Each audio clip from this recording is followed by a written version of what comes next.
Hi there, I'm Sarah Johnson, a 25-year-old with a brand new MBA in hand, ready to conquer the business world. My husband, Michael, says he's supportive of my career ambitions, but sometimes I wonder. Like last Sunday, we were having dinner with his parents, a regular weekly tradition that's more of an endurance test than a meal. My father-in-law, Robert, is a big-shot local businessman who thinks the world revolves around his success. So Sarah, Robert says, cutting into his steak with the precision of a surgeon dissecting my dreams, found a nice little hobby to keep you busy now that school's done. I force a smile. Actually, Robert, I'm exploring some exciting career opportunities. He scoffs. Career?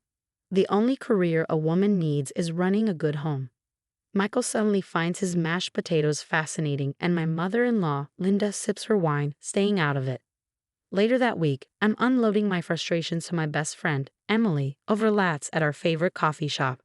Don't let that old dinosaur get to you, Emily says, squeezing my hand.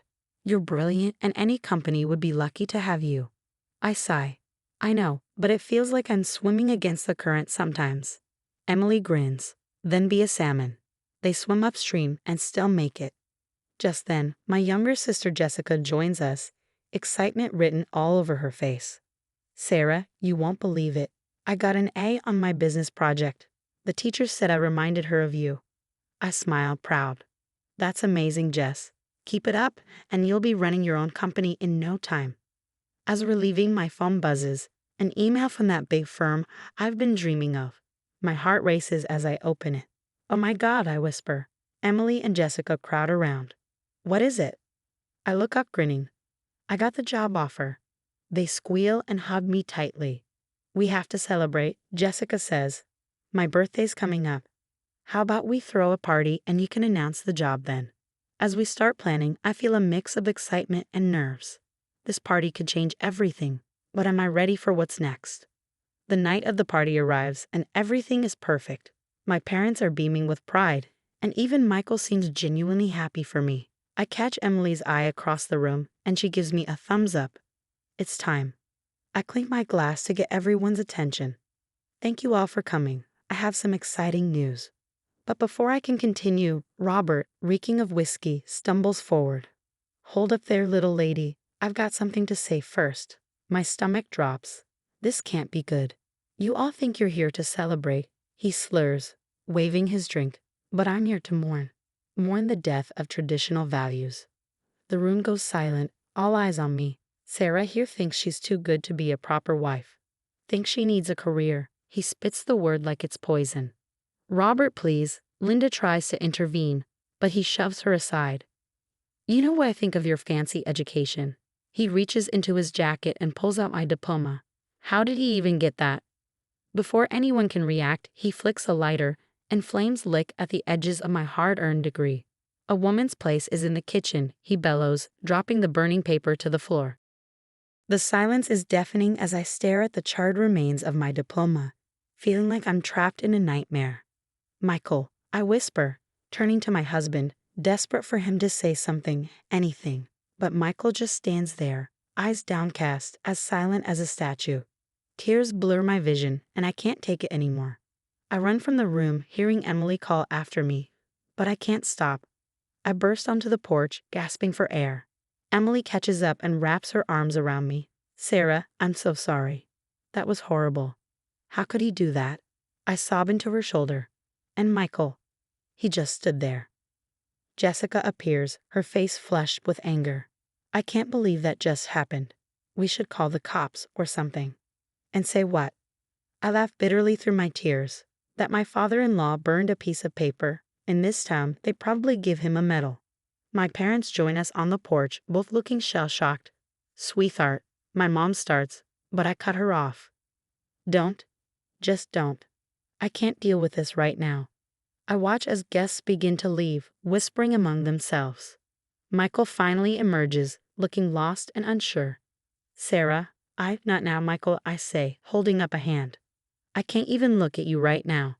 As the last of the guests trickle out, I'm left standing on the porch with Emily and Jessica. The party decorations flutter sadly in the breeze, a mocking reminder of the celebration we had planned. What am I going to do? I whisper, more to myself than anyone else. Emily squeezes my hand. You're going to pick yourself up and show them what you're made of. This isn't the end, Sarah. It's just the beginning. I nod, but inside, I'm not so sure. How can I stay in this marriage, in this family, after what just happened? For the first time since I said I do, I'm questioning everything about my life here, and I have no idea what comes next.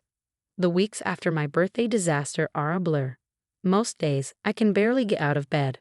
Michael tiptoes around me like I'm made of glass, and I can't decide if I'm grateful for his caution or furious at his silence.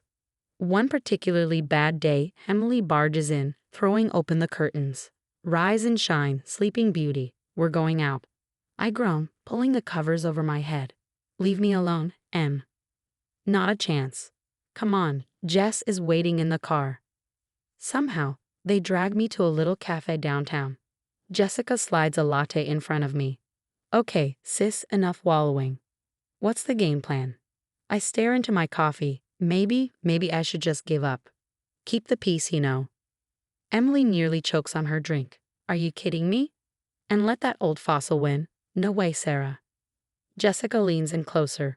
You've always been my hero. Don't let them take that away. Their words hit me hard, and I realize I've been letting Robert win all this time. You're right, I say, straightening up. Michael tries to play peacemaker. Sarah, what if we moved to the city for your job? I look at him, really look at him. Would you actually support me there? Or would you just hide from your father? His silence is answer enough. Things take an unexpected turn when Emily calls me later that week, her voice hushed. Sarah, you need to come to the bank. When I arrive, Emily pulls me into an empty office, her face serious. I was going through some old files, and well, look at this. She spreads up documents showing glaring discrepancies in Robert's business accounts. Large sums disappearing and reappearing in offshore accounts. This looks like tax evasion, I whisper, feeling a chill run down my spine.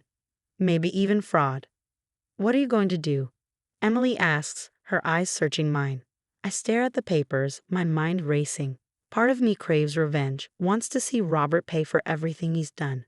But another part hesitates. Despite everything, he's still family. That night, I can't sleep. I watch Michael snoring peacefully beside me and realize something. I don't want this anymore. I deserve better. I deserve someone who will stand by me, who believes in me. The next morning, I make 2 calls. The first is to the firm in a city accepting their job offer. The second is to a divorce lawyer.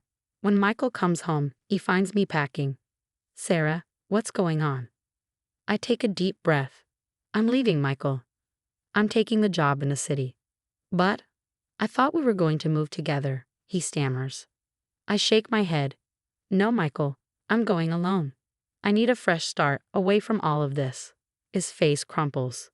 Is this about my father? I'll stand up to him, I swear. It's too late for that, I say, zipping up my suitcase. I need someone who doesn't wait until I'm walking out the door to find their backbone. As I load my car, I feel a weight lifting off my shoulders. For the first time in weeks, I'm excited about the future. Whatever comes next, I know I can handle it. I'm done letting others dictate my worth. It's time for Sarah Johnson to soar. 6 months in the city, and I feel like a completely different person. My office view still takes my breath away sometimes. I'm sipping my morning coffee, reviewing notes for a meeting when my phone buzzes. It's Jessica. Sis, you won't believe what's happening back home. I put her on speaker as I tidy up my desk. Spill it, Jess. Robert's empire is crashing down. The IRS is all over his business. There are rumors of fraud, tax evasion, everything. My hand freezes midair. What? How did they find out? Anonymous tips, apparently. Emily's being real quiet about it, but she's got this smug look. I can't help but smile. Good old Emily. My phone buzzes again. It's Michael. I hesitate before answering. Sarah, can we talk? I step out of the office. What is it, Michael? I've changed, Sarah. I stood up to my father. I told him he was wrong about you, about everything. Please, can we try again? I close my eyes, memories flooding back. I'm sorry, Michael, but I've moved on. I hope you find happiness, but it won't be with me. As I hang up, I feel a deep sense of closure. I've outgrown that life. Weeks later, I'm standing backstage at the Women in Business Leadership Conference, my palms sweaty as I review my speech. Emily appears, grinning. "You're going to knock them dead, girl." I take a deep breath. I hope so. I still can't believe they asked me to be the keynote speaker. Believe it? You've earned this. As I step onto the stage, the applause is deafening. I spot Jessica in the front row, beaming with pride. 6 months ago, I was ready to give up on my dreams. I begin. I let others define my worth, my place in the world.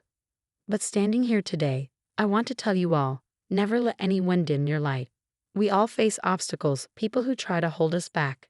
But those obstacles, they're just stepping stones to our success.